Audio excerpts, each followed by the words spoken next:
ሰላም እንዴት ናችሁ? ሊና ነኝ እህታችሁ በጣም ወዳችሁ ማከብራችሁ። ትላንትና በገባሁት ቃል መሰረት ደግሞ ዛሬ ላሳያችሁ የተዘጋጁትን የኬክ ፍሎር የኬክ ዱቄት አዘገጃጀት በቤት ውስጥ እንዴት በቀላሉ መስራት ይቻላል። ስንገዛቸው ዋጋ ስናወጣባቸው ውድ ናቸው። በየሱፐርማርኬቶቹ አንዳንድ ቦታ የኬክ ግብአት የሚሸጡ ሱቆች ላይ አሉ፣ ግን ውድ ነው ዋጋቸው ውድ ነው። በቤት ውስጥ ግን ፍርኖ ዱቄት ካለን ኖርማል ፍርኖ ዱቄታችንን ማለት ሃይ ኳሊቲ ፍርኖ ዱቄት ኖርማል በየሱቁ የሚሸጥ ሳይሆን ኬክ ቤቶች ላይ ጥሩ ኳሊቲ ያለው ዱቄት አለ፣ ፍርኖ ዱቄት አለ። ተቀራራቢ ነው ከኖርማል ዋጋውም ጋር። እሱን በመግዛት እሱን እንዴት ወደ ኬክ ዱቄት የኬክ ዱቄት ብዙ ለምሳሌ ስፖንጅ ኬኮችን ስንሰራ ሬሲፒው የሚያዘን ኬክ ፍሎር ብሎ ነው ኬክ ዱቄት ይላልና ብዙ ጊዜ እኔ በፊት ግራ ይገባኝ ነበር። እንዴት ነው ኬክ ዱቄት የማገኘው? ሱፐርማርኬቶች ብዙ ዞርኩኝ፣ ፈለግኩኝ። ኬክ ዱቄት የሚባል የለም ይሉኛል። የስፖንጅ ኬክ ዱቄት ለብቻው ስፖንጅ ሚክስ ተብሎ ይሸጣል፣ ግን በጣም ውድ ነው። ግን ያንኑ ቴክስቸር በቤታችን በቀላሉ እጅግ በጣም ነው የገረመኝ ሳቀው ስረዳው። እንደገና ደግሞ ተግብሬው ጋግሬበት ያ ስፖንጅ ሚክሱ በትክክል ሲመጣልኝ ስፖንጅ ኬኩ እንትኑ ቴክስቸሩን ሁሉን ነገር አግኝቶ ሲመጣልኝ በጣም ነው ደስ ያለኝ። ያወቁትን ማሳወቅ መልካምነት ነው፣ ኢትዮጵያዊነት ነው ብዬ ስለማምን ይህንን ነገር ደግሞ ወደ እናንተ ዛሬ ይዤ መጥቻለሁ። በጣም በቀላሉ የኬክ ዱቄትን በቤታችን ምንም ኤክስትራ ወጪ ሳናወጣ ማዘጋጀት እንችላለን። የሚያስፈልገው ሁለት ከዱቄቱ ጋር አንድ ኢንግሪዲየንት ነው። ሌላ ተጨማሪ ግብአት የሚያስፈልገው አንድ ነገር ነው። እሱንም እንዴት እንደምታደርጉት አሁን በደንብ አሳያችኋለሁ። ተመልሼ እመጣለሁ፣ ተከታተሉኝ። እሺ ተመልካቾቻችን፣ ተመልሼ እመጥቻለሁ። ለዚህ የሚያስፈልገን ግብአቶችን እዚህ ጋር አዘጋጅቻለሁ። እነዚህን ስራዎች ከመጀመራችን በፊት እጆቻችን ንጹህ መሆናቸውን ትላንትናም እንደተናገርኩትኝ ሁሉ ጊዜ እንደምናገረውኝ በዚህ ስራ ላይ ሙሉ ጊዜያችንን ከሰጠን ረጅም ጥፍር አይመከርም። እንደምታዩት ጥፍሬ አጭር ነው። ምክንያቱም ስራውን ስንከውን እዚህ ጥፍራችን ረጅም ከሆነ ቆሻሻ ይገባል። የያዘው ቆሻሻ ወደ ምግቡ ጋር የመግባት እድሉ ከፍተኛ ስለሆነ ጥፍራችንን ባጭሩ መቁረጥ ይኖርብናል ማለት ነው። ስለዚህ ያንን ደግሞ ማናረግ ለቤታችን የምንሰራ ከሆነ ጥፍሩን አስፈላጊ ከሆነ ጓንት ተጠቅመን መስራት አለብን፣ ማንኛዎቹም ስራ ስንከውን ማለት ነው። ወደ ስራው ዝግጅት ስገባ ያስፈለገኝ እናንተ ይሄንን በብዛት ሲሆን ብዙ ጊዜ ኬክ ስራዎች ላይ 120 ግራም 150 ግራሞች ናቸው የሚታዘዙት ለአንድ ኬክ ግብአት፣ አነስተኛ ኬክ ግብአት። እሱን አዘገጃጀቱን አሁን አሳያችኋለሁ፣ ተከታተሉ። እሺ ይሄው እንዳልኳችሁ አንድ ካፕ መለኪያ ካላችሁ አንድ ካፕ መለኪያ፣ ይሄ ሜዠርመንቱ መለኪያው ከሌለን ደግሞ የምናደርገው ምንድነው ቤት ውስጥ ያሉ የውሃ ብርጭቆች ብዙ ጊዜ የአንድ ካፕ እኩል ናቸው ተብሎ ይታመናል። አንድ ካፕ ነው ተብሎ የሚታመኑት፣ በእነሱ መለካት ይቻላል። አለዛ ጎግል ላይ ደግሞ አንድ ካፕ ስንት ግራም ነው በሚለው ግራሙን መለካትና እዚህ ጋርም አብረን ልንከታተል እንችላለን። ይሄኛው ግራም መለካዬ ነው። እኔ አንድ ካፕ ፍርኖ ዱቄት ስንት ግራም እንደሆነ እዚህ ጋር አብረን ማየት እንችላለን። እቃውን እንዳያስገባብኝ እቃውን ከጫንኩኝ በኋላ ነው ኦን የማደርገው። የዛን ጊዜ ከዜሮ ይጀምርልኛል። ስለዚህ እጄ ላይ ያለው የዱቄት መጠን በግራም ብዙ ጊዜ 150 ይባላል። ከ145 ነው እኔ ጋር የመጣው። ስለዚህ ያንን በማድረግ እስከ 150 ይባላል አንድ ካፕ ፍርኖ ዱቄት። ስለዚህ 150 እና 145 እስከ 150 ባለው ነው። ግን 150 ብታደርጉት ሜዠርመንት ለመውሰድ ከፈለጋችሁ አንድ ካፕ ፍርኖ ዱቄት 150 ግራም መሆኑን ቼክ አድርጋችሁ በዛም መውሰድ ትችላላችሁ። አለዛ በካፕ መለካት ይቻላል። ወደ ቀጣይ ስራ እንገባለን፣ ተከታተሉ። እሺ አሁን እንደተከታተላችሁት ይሄ እንደሚታየው እዚህ ጋር ካሜራው ቀረብ ብሎ ያሳያችኋል። 150 ግራም ነው አንድ ካፕ ዱቄት 150 ግራም ነው። አስተካክየዋለሁ ዱቄት በመጨመር ከዛ ላይ አሁን የምናደርገው ከዚህ ላይ አንድ ማንኪያ እንደዚህ አድርገን እንቀንሳለን። አንድ ማንኪያ ስንቀንስ አንድ ማንኪያ ብዙ ጊዜ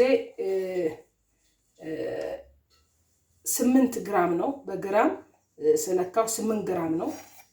8 ግራም እንደዚህ አድርገን በደንብ አድርገን እንደዚህ አድርገን በደንበኛው 42 ይመጣል። 8 ግራም ነው የምንቀንሰው። ከዚህ 8 ግራም እንቀንሳለን። እንደገና ሌላ 8 ግራም እንቀንሳለን።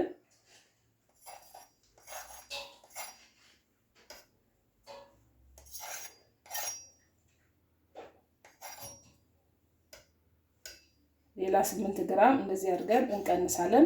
አጠቃላይ 16 ግራም እንቀንሳለን። ያ ሲሆን የሚመጣው ስንት ነው? 34 ግራም ይሆናል። እንደዚህ 134 ግራም ይሆናል ማለት ነው።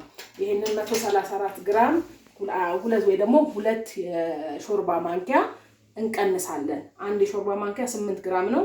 2 ደግሞ 16 ቀንሰን 134 ይሆናል። ስለዚህ 16 ደግሞ ከዚህ እጃችን ላይ ካለው ይሄ ኮርን ስታርች ነው። ኮርን ስታርች ነው።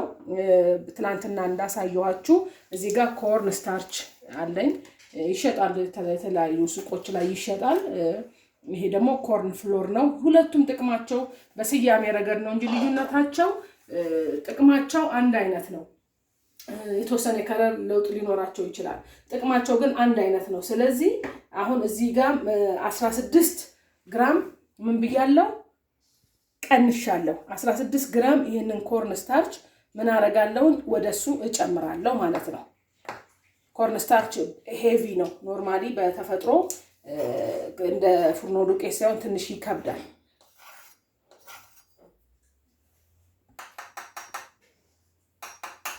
አንድ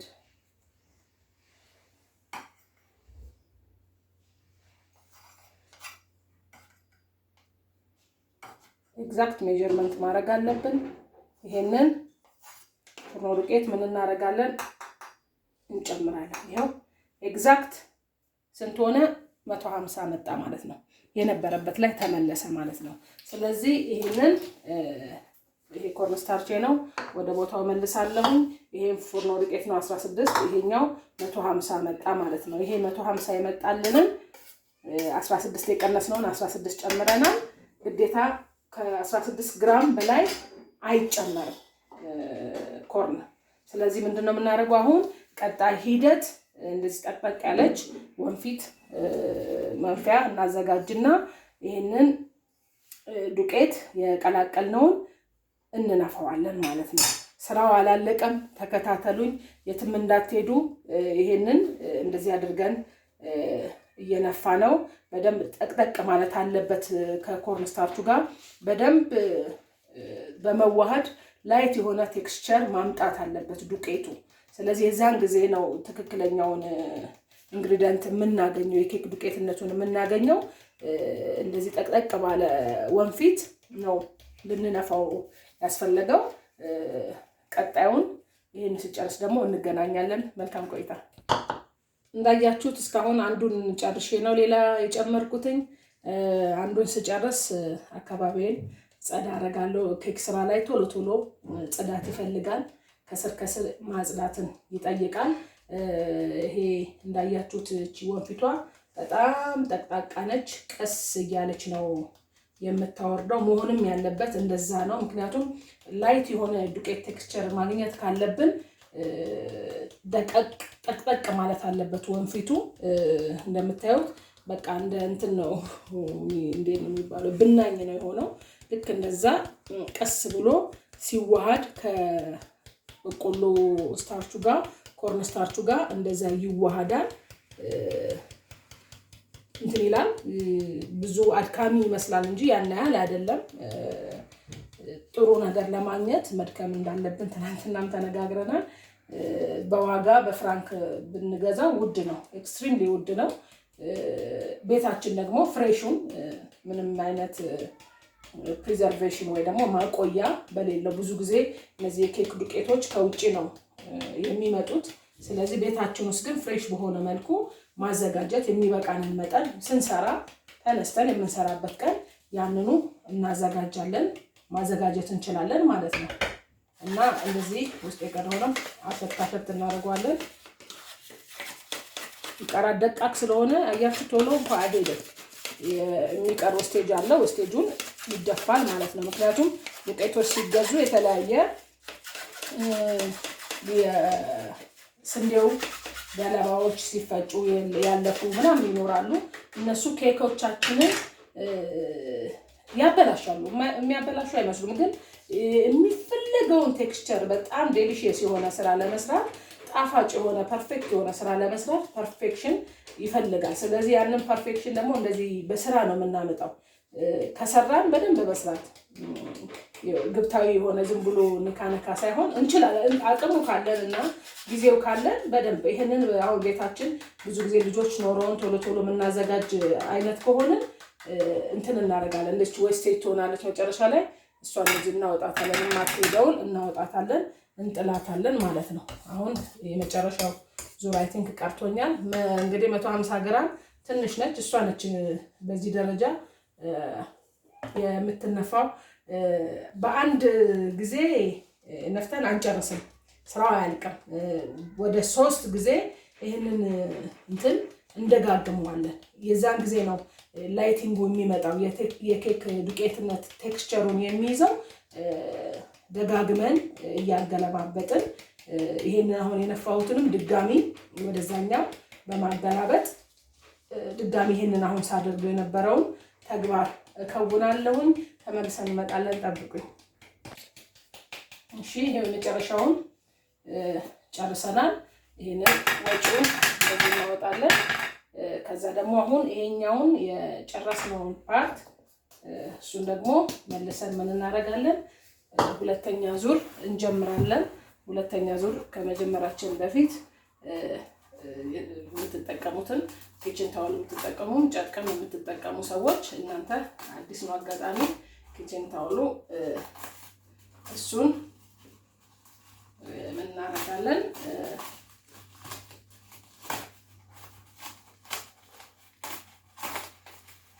እሱን በመውሰድ ይሄንን በመውሰድ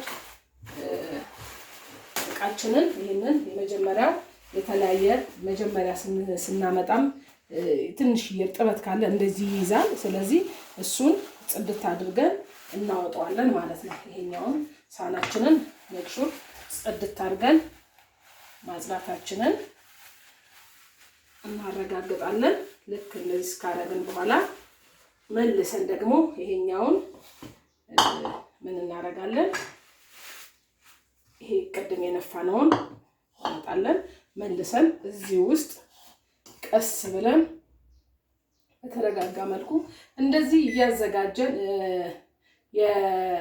የተለያየ ምክንያቱም አሁን ለምሳሌ 150 አንድ ቀን ይሄን ያህል እንትን ከፈጀን አይቀር እንደዚህ አዘጋጅተን በሆነ ኮንቴነር ውስጥ 1 ኪሎ ብናስቀምጥ 2 ኪሎ ብናስቀምጥ እንደዚህ ሰርተን ለብዙ ጊዜ መጠቀም እንችልበታለን ማለት ነው።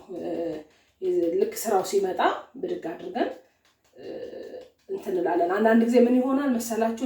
እኔ ምን ሆናለሁ ፐርሰናሊ እሳነፋለሁ። ከሌለ ገና ኬክ ዱቄት ልሰራ ነው እዚህ ስራ ውስጥ ሳልገባ ማለት ነው፣ ቢዝነስ ውስጥ ሳልገባ አሁን እንደገና እንትን ብዬ ይሄ ፕሮሰስ መስራቱን ያሳንፈኝና እደክማለሁ። ግን ልክ እንደዚህ አዘጋጅቼ ኮንቴነር ውስጥ ከተቀመጠ ኤኒ ታይም የሆነ ፕሮግራም ሲኖር ብድግ ብዬ ለመስራት አቅሙን ይፈጥራል። እና አዘጋጅታችሁ ብታስቀምጡት በቤታችሁ ጠቃሚ ነው። አንዴ ስትሰሩ አንድ ቀን 1 ኪሎ 1 ኪሎ በቂ ነው። ብዙ ጊዜ ያስጠቅማችኋል። ብዙ ጊዜ ይሆናል ኬክ በየቀኑ ስለማይሰራ ማለት ነው።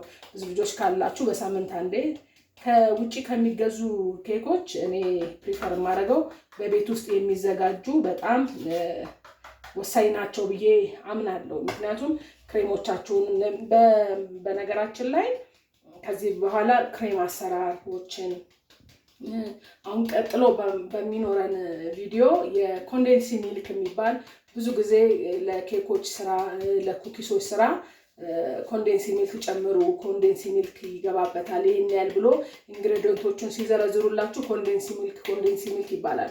ሜቢ ውጭ ሀገር ያላችሁ ያው ሾፕ ሄዳችሁ እንዳልኳችሁ ትገዛላችሁ ኮንዴንስ ሚልክ ብላችሁ ፒክ አድርጎ ወደ ቤት መምጣት ኢዚ ነው ለእናንተ። እዚህ ሀገር ግን አሁን ኮንዴንስ ሚልክ አይገኝም።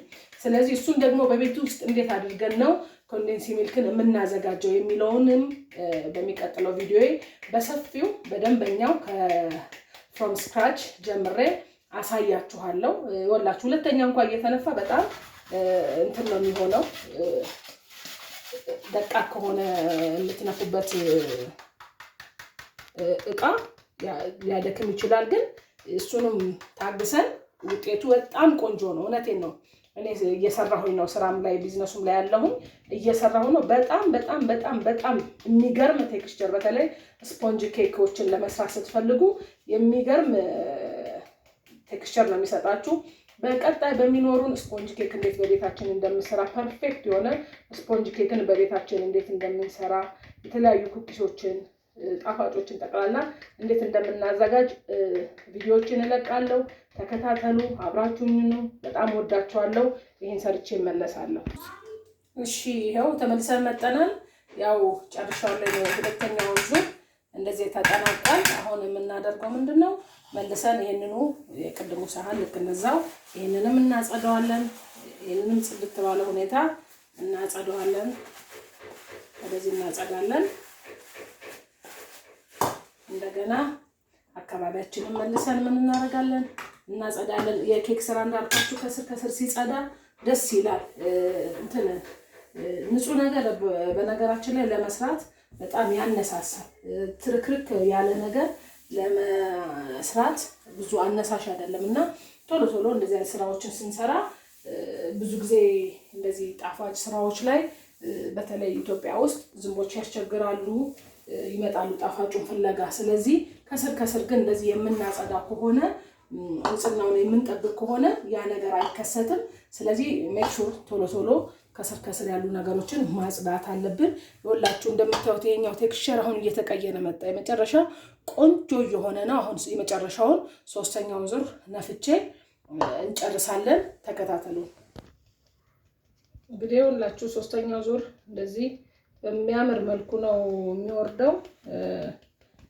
በነገራችን ላይ ኮርንስታርች ስለገባ ብቻ ኬክ ዱቄት አይመጣልንም። አንደኛ የመጀመሪያና ዋነኛው ነገር ሜዠርመንቱን ትክክል መሆን አለብን። የሚገባውን ነገር እንዳልኳችሁ 150 ፍርኖ ዱቄት ላይ 16 ግራም ወይ ደግሞ 2 የሾርባ ማንኪያ ዱቄቱን ቀንሰን በዛ ምትክ ነው 2 የሾርባ ማንኪያ እንትን የምንከተው ኮርንስታርች የምንከተው። ከከተትን በኋላ እንደዚህ ለ3 ጊዜ ያህል በትንሹ ልንመታው። አሁን እያያችሁት ከሆነ እዩት እንዴት አይነት ላይቲንግ የሆነ ፓውደር እንደመጣ። ይሄ ነው እንግዲህ የኬክ ዱቄት ተብሎ በውድ ዋጋ የምንገዛውና የሚሸጠው ይሄንን ነው። ቴክስታይል ግን በጣም ጥሩ ውጤት ስለምናገኝ ከምናተርፈው ገንዘብ ውጪ ፍሬሽ የሆነ በጊዜ የሆነ ሪዘርቬሽን የሌለው ራሳችን ቤታችን የተዘጋጀ መልካም ዱቄት እናገኛለን። ይህንን በማድረግ በቤታችን ውስጥ ቆንጆ የሆነ የኬክ ዱቄት ማዘጋጀት እንችላለን። ሰብስክራይብ ማድረግ እንዳትረሱ፣ ለሌሎችም ያጋሩ። የቶሎ ቶሎ ደግሞ የምለቃቸው ቪዲዮዎች እንዲደርሳችሁ የደውል ምልክቷን ተጫኗት። ቶሎ ቶሎ ትደርሳላችሁ። ቤተሰብ እንሆን። ጥሩ ነገሮችን አሳያችኋለሁ። በጣም ወዳችኋለሁ። ሰላማችሁ ይብዛ። የቤታችሁ ሰላም፣ የልባችሁ ሰላም፣ የአእምሯችሁ ሰላም፣ የቤተሰባችሁ ሰላም ይትረፍረፍ፣ አይጉደልባችሁ። እግዚአብሔር ይባርካችሁ።